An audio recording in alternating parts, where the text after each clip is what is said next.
Aynen. Aynen ortasına Ercan. Benim iş arkadaşım Ercan bak. O daha yakın. Evet. Aynen.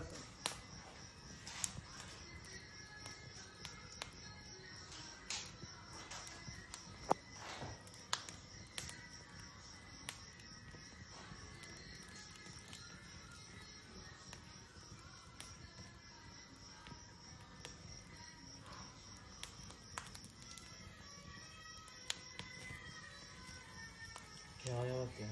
Nasıl yaptın? Sen bu işi biliyorsun Rıfat ya.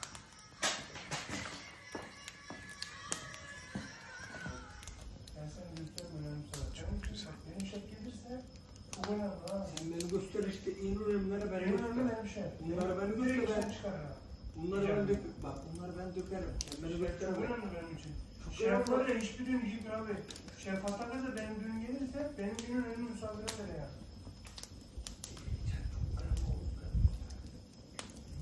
Ama herkes önemli.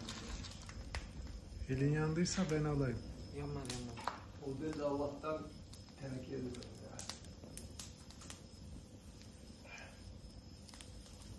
Buğra'nın bütün yarıga o kadar. Bir ters çevir. O tek tek. Nasıl bir Kim şey? o neyin işi bu abi? Sen dediğin gibi ben anlatmıyorum. Bu beyaz. Hayır ben bir kere bir şeye emretlik dedim o adam mı? Asker